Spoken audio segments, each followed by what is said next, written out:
That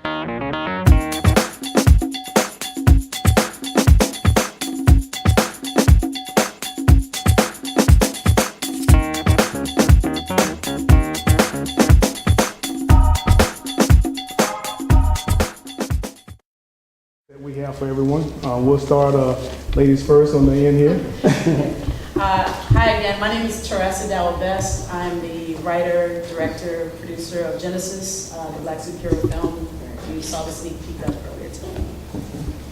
My name is Donnie Leafard. I'm the writer, director of the web series Osiris. That's one of several episodes that we have. They're all available online on OsirisTheSeries.com. My name is Tommy Bottoms. My background is actually in spoken word. Recently just got into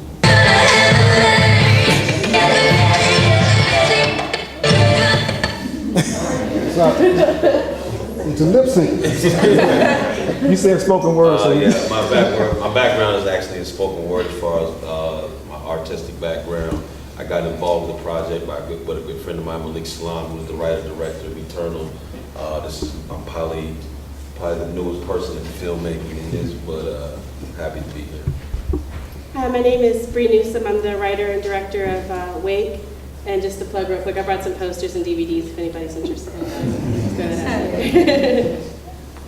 Hi, I'm Steve Barnes, and I didn't have anything to do with any of the films that you just saw. I'm a television writer of Twilight Zone, Outer Limits, Andromeda. I've written novels for Star Trek and Star Wars and a bunch of other science fiction novels and mystery novels and stuff like that. So for some odd reason, they thought that it would be useful to have me here. So we'll see if they were right. All right, we're going to get right into questions. This one, whoever wants to jump in, we really would like to hear from all of you on this one. What makes a work of visual or literary art black science fiction, fantasy, or horror? Does the hero have to be black, the main characters, the director or writer, or is it a combination of those elements? I personally would say a combination of both. I think as black people, we should be able to write stories and tell stories that necessarily are quote-unquote black stories, but it's also good to incorporate the main characters and the heroes as the black characters, or as showing our perspective and our point of view and our culture and our background and things like that in the storylines to a mainstream audience that might necessarily be a black audience. Anybody should be able to enjoy any of these stories, regardless of your race or your background. Would anyone else like to jump in? Yeah, I think we're seeing a trend right now, as a matter of fact, where people are embracing a more diverse telling of stories. I think maybe not specifically science fiction, but Shonda Rhimes is a prime example of an African-American writer, producer who's creating a body of work that transcends race. And truth be told, that's the work I strive to do. I would like to serve the people that groomed and made me, certainly. But at the same time, I would like to believe that my work is diverse enough for a broad audience to enjoy. Of course, I think that's the ambition of all of us sitting up here. But to define it as black today, I think is a celebration, certainly, but at the same time could be viewed as limiting. If that's your goal, is to satisfy a certain demographic and that demographic only. I don't think we live in a time now where that's as viable as, say, the 70s during the blaxploitation era, where that was pretty much how they made their money and their notoriety. That's a valid point, but I actually embrace the whole black science fiction thing, or the black title, because for so many years, just like in your short, I was the kid reading the comic books and saying, where are the characters that look like me? And so that started me writing stories. And so I know there's so many black nerds out there, you know what I mean, who just don't get represented. You see Comic-Con, you see all the, different colored faces, you know what I mean? But I feel like, to go back to the original question, I think I think it has to be, because there's so many black filmmakers, black writers who don't tell the type of stories that they go support. Like, you look at the top 20 grossing movies of all time, they're all like sci-fi or fantasy for the most part. And that's just not a Caucasian audience, that's every kind of audience. So I ask the question often, if black people go see these movies, then how come we don't see more black filmmakers making these types of movies, writing these types of books and movies, etc.?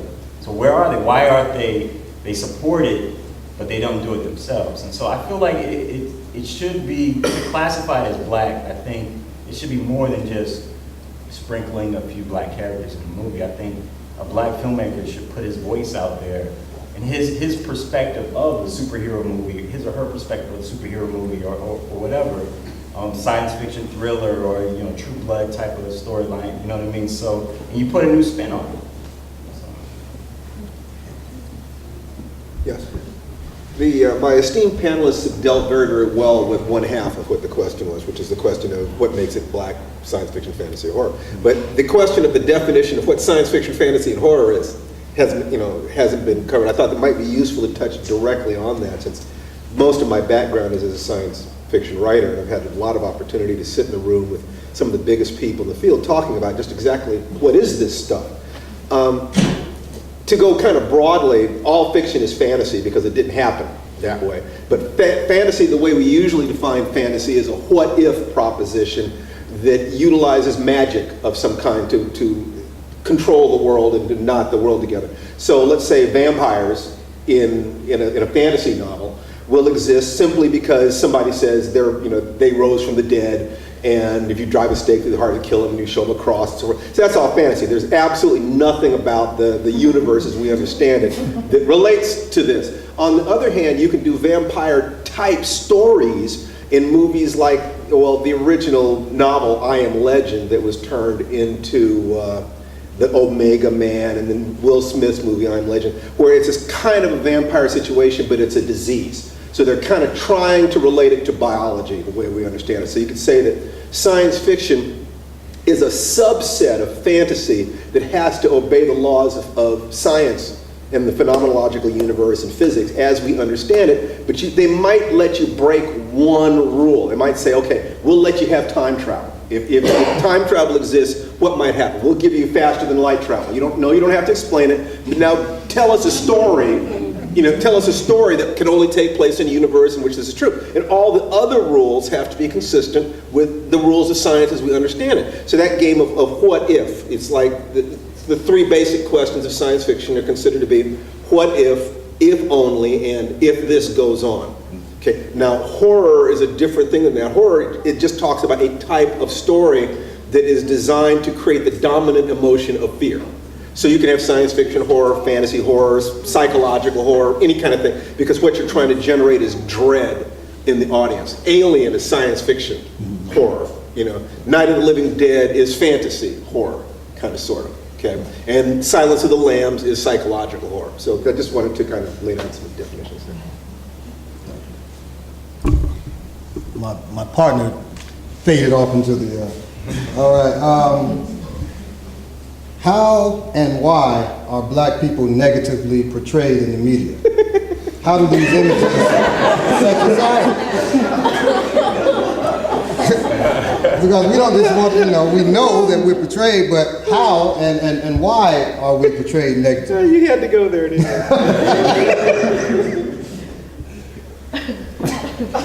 Any more? Y'all got to talk. 'Cause I'm going to make a nuisance of myself. I think we're all trying to figure out how far back in history we go. That's what we're all trying to figure out. Like, I was like 20th century, back 17, like, where do I start with that? If we were starting right now, I would say it was because we choose to be portrayed that way and we embrace it. I think if we were talking 50, 60, 70 years ago, it's something different. So I don't know if you can say broadly, this is what it is, but right now, I think for whatever reason, as a culture, we've come to embrace these things as entertainment, and we're the ones who a lot of times the ones putting out the negative images or the limited images of what we can be or how we can be portrayed. So I don't know if we can necessarily say we're talking right now, you know. Another time, even like the blaxploitation film. I think in, you know, there was a lot of backlash during that time from certain black groups that those were negative, but they were if you look at the like the Mac and what was the other one? Superfly. Even though they were drug dealers and pimps, it was always this kind of social conscious message behind it. They were always this us against the man. They always won at the end. There was a positive image to it, even though a lot of people might have said, well, oh, you're just portraying us as drug dealers and pimps. But there was always the social consciousness along with it too. And all the people behind the cameras were black, and which is the economics of it is another way to look at it too. Not just the images, but, you know, who's, you know, feeding their families from it. Not just the people in front of the camera, but behind the camera as well. I think what we're fighting against is stereotypes. You know, there's just certain social stereotypes. It's not like the media exists separate from society. You know what I mean? So it's like there are certain stereotypes that still exist about the black community, and we get those, you know, a lot of times I think what we run into as black filmmakers and anything dealing with blacks in media is when you put out something that contradicts those stereotypes, people question whether or not this is true. Like I hear that a lot. Like for instance, when the Cosby Show came out, well, that's not really how black people are. You know what I mean? So I think that's part of what we're fighting. I don't even know that it's necessarily, I don't think people sit around and say, well, how do we negatively portray black people? Well, as they certainly did at one point. But, you know, I mean, there was definitely a conscious effort at one point. But I think some of it is just combating certain stereotypes. You know, I don't think that there was an attempt to portray black people negatively. I think that's how they actually felt. I think they thought they were actually portraying us the way we are, actually giving That's good true. portrayals. Yeah. I mean, you know, with Gone with the Wind, they thought they were giving Butterfly McQueen and so forth an excellent role. They didn't understand what was going on with that. I mean, when you ask why one group portrays another group negatively, you know, all I can ask, have you ever watched the way Hong Kong Kung Fu movies portray Japanese? I mean, it's like, you know, really, I mean, the idea of any group A portraying group B as being their equal is absurd. The dominating mythology of every group of human beings in the world, with the possible exception of black Americans, is God made us first and loves us best. I mean, you can't expect people to do anything other than that. That's how they roll. That's how everybody does as human beings. There's nothing easier than getting any group of people defined culturally to sit around and talk about how they're superior to whatever they're defined in opposition to. So the reason why this has happened is that tendency, plus a huge amount of guilt and fear related to slavery and Reconstruction and you know, so forth. They're waiting, in other words, when are we gonna get even? In essence, I mean, there really is a lot of fear around that, because they know that if the positions were reversed, they'd want to kill us. Okay. They would. White people in the audience, come on, be honest, right? You want to kill us, right? So the answer to all this is a couple of things. First of all, just more representation at the executive level, and, you know, sitting in on the meetings and making comments and so forth, and waiting for the older generation to die off, quite frankly. I mean, time is going to take care of it. I mean, the fact is, it's one of the reasons I keep myself healthy, because I'm just waiting for more of them to die. I think I don't know. I'm a person who is in with the let's blame media, let's blame white man, let's blame whatever, because like Tommy said, I think a lot of people are, you know, it's all about green. I mean, at the end of the day, and like whenever I want to give myself a migraine headache, I just go to World Star Hip Hop, and but you know, you laugh, but that stuff is reality. Like for the most part, it's either real, like somebody had a camera phone or whatever, and they captured something that happened in reality, or it was a music video that, you know, some guy with a Canon 7D made, you know, in a marijuana smoke-filled, you know, dark room in their house while they, you know, they're on house arrest. So like, you know, and you look at those videos and they have hundreds of thousands, if not millions of views. But then you go to something that's more, you know, positive or uplifting or whatever, and it's got, you know, measly 400 views, if that. And so it's like executives look at those numbers, it's not a, you know, something they're manipulating. They look at those numbers and say, hey, this is what people want, apparently. You know what I mean? So it's a question of, is art imitating life? Is life imitating art? Or what's going on there? And as content creators, we have to look at that sometimes and say, well, okay, do we give the people what they want, or what they claim they want, or what they, or at least what they show that they want with their wallet? You know what I mean? Or do we just keep, you know, doing our thing? So I struggle with that question, in that the whole stereotypes thing, because in all honesty, some of the quote stereotypes you see in movies, there are people like that in my family. You know, and you go back home in Detroit right now and see, you know, some people portraying in real life the stereotypes. I talk to a lot of black women who love that show Scandal. And I say, you know, Olivia Pope. Why you look over here?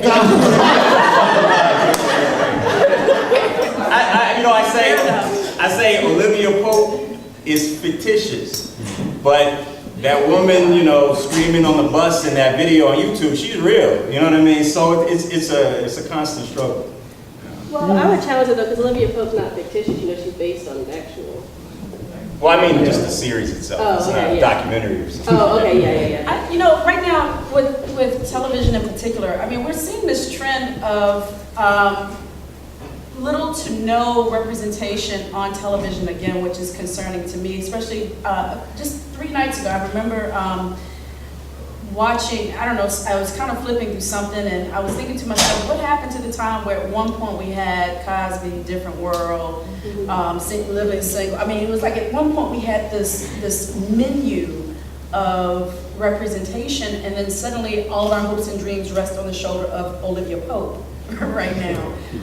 And for better or for worse, there's a lot of dialogue about this black woman, this black character, as an adulteress, barking at, you know, and at the same time, it's, well, if she'd been portrayed by a white actress, will we be still having the same conversation? I mean, if you look at a show like Damages, and you have someone like Glenn Close, who's portraying, you know, a damaged person herself, but no one, you know, said a word about that. And I think a lot of times, right now, what we're seeing is that we're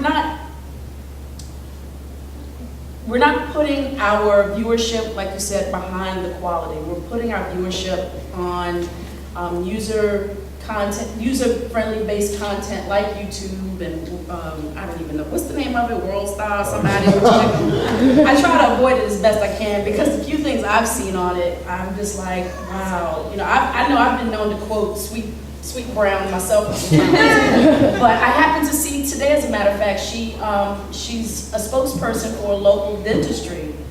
There's a dentist office that's using her as their spokesperson with gold fronts, and I just thought, wow. And then they show the picture of the 2 dentists, and it's a white man and a white woman, and you know, it's just damaging and hurtful. We go through these waves of fight, struggle, complacency. Fight, struggle, complacency, I think. And right now, I think we're in an era of complacency. I think we're accepting whatever that's presented to us in general.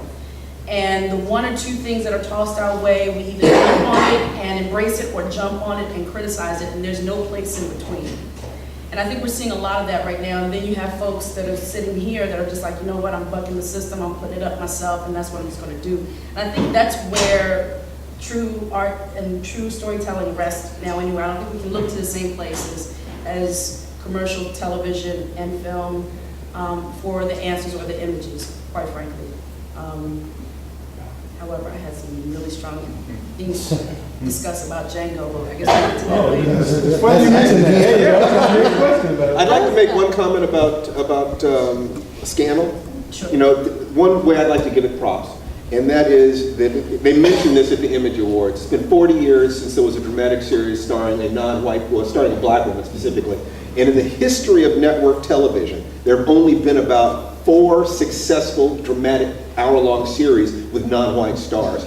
So every time you see one of those, tons of comedies, almost no dramas. So I'm really pulling for that show to make it. It may be, you know, scandalous. But this is where we're but it's funny, though. important. Here's where we're funny.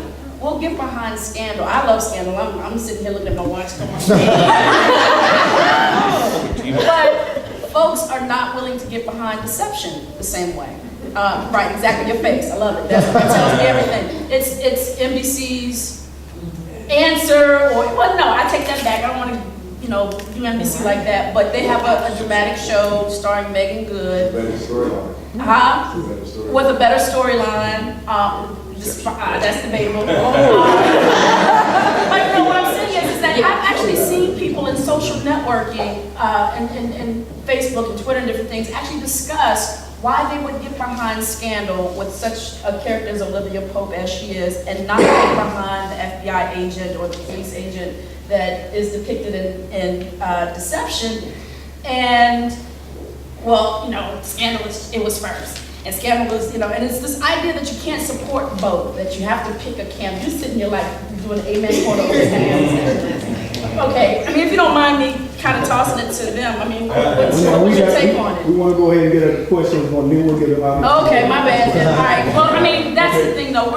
We have these opportunities to support solid shows, but then we also kind of pick them apart and pick and choose and become have this divisive sort of thing about ourselves that won't allow us to embrace those sorts of shows right now. I'm kind of conflicted on the whole Black industry because I would there was a time when I would be like really super sensitive about every kind of portrayal that there was of Black people anywhere. And then when I started thinking about it recently, I realized like I kind of long for the day when one Black image doesn't have to be the representation of all Black people, because that's like when you really reach freedom. Like if you think about it, like we don't sit around and discuss white characters. We don't discuss how a white character in a film represents all white people. That's not even an issue.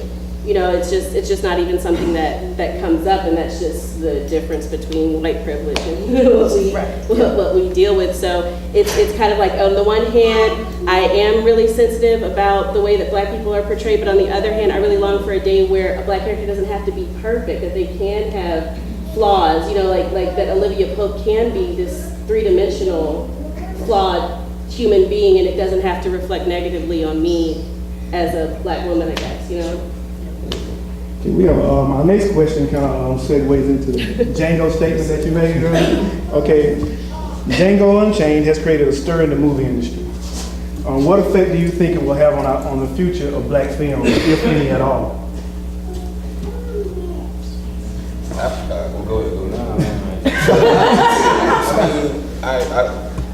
I've heard a lot of the criticism, and I don't know what. I guess the main thing of what I used to hear is, Tarantino didn't have a right to tell this story, or he's not the person to tell this story.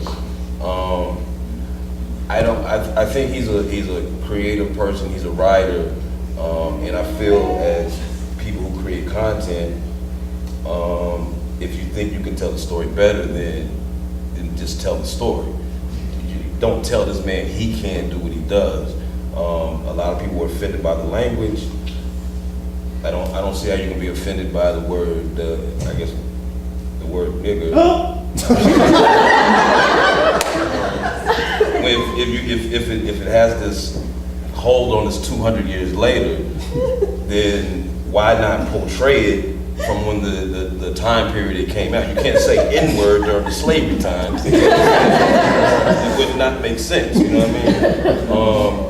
But I thought that there's some things that, if I want to be, critique, you could say, but, there were to me some historical inaccuracies. But other than that, I thought it was an entertaining movie. And it's particularly Sam Jackson's character. I thought that was hilarious, but that's me. I loved it. Yeah. Anybody who thinks that they don't have permission to laugh, let me tell you something. I went to see it with my first karate instructor, who's now in his 70s. He was raised in Mississippi by his grandparents who had been slaves. He was Louis Farrakhan's bodyguard. And he sat right next to me laughing his ass off. Loved it. Absolutely loved it. Would give Quentin Tarantino a certificate of honorary negritude.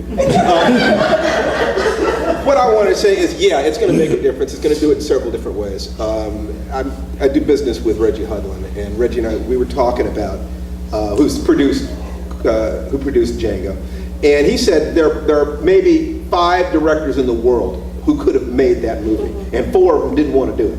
Okay, that when I love Django, and I think it's a work of art, I think it's a work of art the same way I think Mount Rushmore is a work of art. In other words, as a sculpture, it's not all that much. But you look at it and say, how did they do that?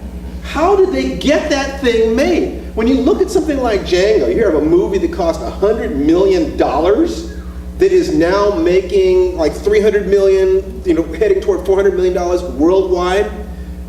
Because Quentin Tarantino is out of his mind. He's crazy. I mean, the guy is nuts. You can take a look at his other films. I knew that as soon as I saw Pulp Fiction. And there's that scene with Ving Rhames and the hillbilly that I was out going to because there are children in the room. And I'm laughing. And I'm saying, how did this guy do this? How did he make me laugh at that scene? I don't know how he does that. But the one thing I do know is he grew up around black people and knows black people. And if you're black and you grew up around white people or Mexicans or Asians, you can write about them. You can write about anything that you know that you've been around. He has the right to an opinion, and we have the right to dislike it.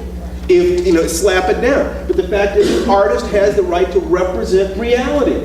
And men can write about women, and the straights can write about gays. I mean, it's best to sit down with a member of that group and say, well, what do you think about this? And to his credit, Tarantino did.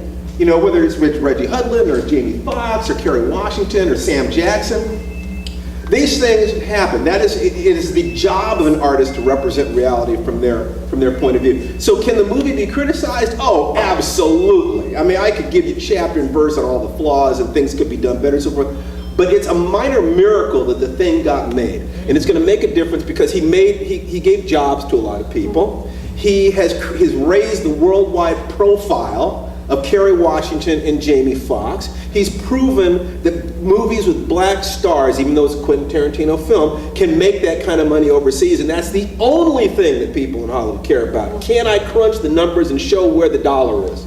Okay? He has also created images that have not existed. No major studio has done a black Western kind of thing. They're not very much of that's been done since Buck and the Preacher or something. Something like that. Okay, and one thing that is critical to remember about that. When was the last time you saw a slave in a movie? I'm asking the room. When was the last time you saw a slave in a movie? Amistad? There were no slaves in Amistad. They were free Africans who'd been captured, and the entire movie was about whether or not they were slaves. Come on, try again. When was the last time? Beloved did not have slaves in it. It had ex-slaves in it. When was the last time you saw the thing itself depicted on Roots? Was a television show. It was not a movie. It's happened since then. I literally don't know, but 10 years, 20, 30? I mean, it is the third rail of cinema. And he went there, and he went directly there, and he made people laugh, and he made people think, and that de-inhibits the poison that's in there. So other filmmakers will be able to also present images now. So I can't wait to shake his hand. And he did a good thing. It's not a perfect thing. I understand why some people wouldn't like it, but I think it was a good thing and a brave thing. I thought the movie was amazing, quite frankly. The only other movie that gave me the feeling I had while watching Django was Rosewood. Yes. Yeah. It was that feeling of, okay, you know what? It is what it is. Do it. I was born and raised in Virginia. And Nat Turner, the story of Nat Turner is not folklore. It is history. That moment where that one person said, I can't do it, I can't take it anymore, and turned the weapons of the master in on themselves. Or that moment where you feel like the oppressed is having their moment, having their revenge, or having their victory, or having, they're winning in some way. And it doesn't have to be historically accurate as much as soul or spiritually serving. Yes. That's how I feel. Yeah. Oh, I kind of feel bad right now. Quentin Tarantino was the first filmmaker for me that did something I think Spike Lee wish. And I love Spike. I love the Spike camp, but it was that moment where I felt like in my DNA I was served. Yes. And Rosewood gave me that because when we saw those people get on that train and were getting out of there after all of what they had been through, I just felt like I wanted to cheer, and I was surrounded by a bunch of white folks in the theater when I saw it in Canton. And I didn't even know the movie was going to last that long in Canton. And I was nervous at first because I sat there going, I can't celebrate. I can't be okay with him whipping the slave master with his own whip. But there was something in my spirit that just said, this is not about the movie. This is a visceral sort of remembrance that I'm just going to have to embrace. And aside from being a filmmaker who could also, say, hey, these are the things that we celebrate, and these are the things that are flawed, that movie just gave me an exhale in a way that I don't think I'd ever experienced with any other film. I'm just so glad I don't have to defend Django because I've been doing it for so long. I've been having so many arguments with filmmakers about this film. I was so glad that y'all just were on the same page, so I didn't even have to say that again because I feel the exact same way. And I felt like, in my debates with other filmmakers, I really felt like the sticking point always came back to the fact that the director was Quentin Tarantino. And it was a white man who directed the film more than, we always ended up really just debating that and not any content in the film. And I personally have a problem with that because I feel like if you say that any director, to say that he can't direct something because of his race means that I can't direct something because of my race or my gender, and I just refuse to accept that. I have a piece of information, and I don't know whether this is public, because sometimes you hear something someplace, you don't know whether or not it was in the media. But just in case this isn't widely known, there's a specific, it's a thing about Kerry Washington in Django. And the question was, we know that Quentin Tarantino makes kick-butt female characters. So why wasn't Broomhilda a kick-butt female character? Reggie Hudlin asked Quentin Tarantino that. And Quentin Tarantino said this, that black women have always had to protect themselves. Yes. They have always had to fight for themselves. They never had a hero to come and rescue him. Yes. Rescue him. And that's what he wanted to give them. Yeah, because I tell you what, when he opened up, I can tell you a lot about myself, but at that moment, all bets were off. I think, go back to the original question, I think, and not to counter you too much, I think the reason why it's not going to really change much is because we've seen this before. We've seen, the movie with the black lead or the all-black cast, whatever, be a big hit, and then you think, okay, this is a new wave coming, and then nothing happens. I mean, Will Smith is one of the biggest stars in the world, and we don't see a bunch of other Will Smiths. He's pretty much it. That's all that will be accepted. So I think while the wave, the euphoria, as we see here on the panel, is still like fresh with people like, oh, this movie, and then the Academy Awards will kind of bump that up maybe a little bit more. But eventually it will pass. Tarantino will move on to another type of movie. He won't be making all black films from here on out. And like you said, it took somebody of his stature to make this movie. It was a rare movie, as you said. It was a rare thing that this happened. So that's why I don't think It's not going to make a gigantic change. You're 100% right. But it's like Barack Obama did not create the wave, he rode the wave, okay? Quentin Tarantino, what you're seeing is a whole bunch of different things happening. It's not that this one thing is going to click and suddenly we're all going to be holding hands singing We Are the World. That ain't going to happen. But what you are going to see is like the black exploitation movies, the first few of them were pretty good. Cotton Comes to Harlem and Shaft and Superfly. And then they got crap. And the crap movies drove out the good ones, just like counterfeit money drives out good movies.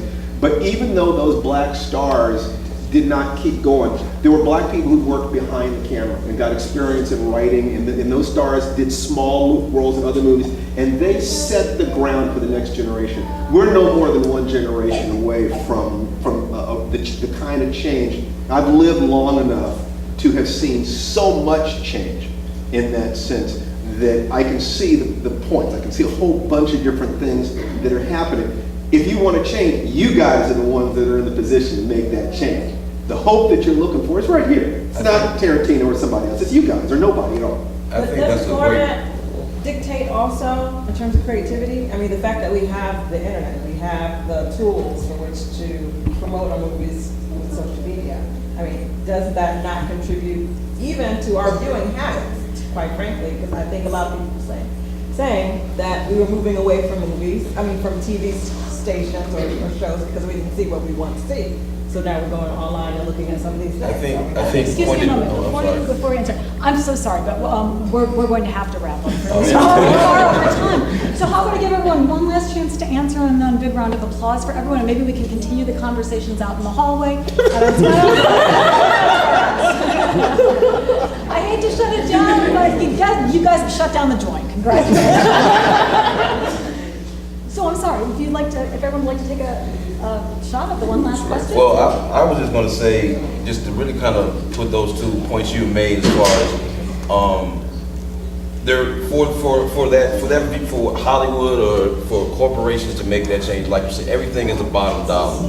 But now that people have the opportunity to see, this particular generation has the opportunity to see content that doesn't have to go through Hollywood anymore, you have the right to choose, because you have this thing I heard about called the internet that allows you to really, you can really pick and choose what you really want to see. There's no excuse anymore, and Django's effect might not be seen in a year or two, but you will see these changes over a generation.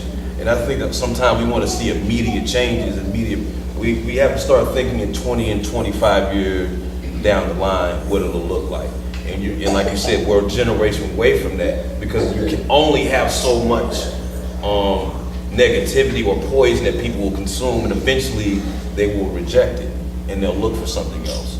You saw small bits of that when you had the hood movies, when everybody was kind of rejecting the hood movies. Then you have the opposite extreme of things like Best Men, where everybody was a doctor, they worked out in the gym, and it was just the complete opposite, because people start rejecting the typical straight-to-video hood movie. You know what I'm saying? So in a generation, we'll see a change. Speaking of the internet, I want to remind everyone you can join the State of Black Science Fiction on Facebook, and perhaps that would be another good place to continue these conversations. I'm going to stop it right now. Thank you all very much for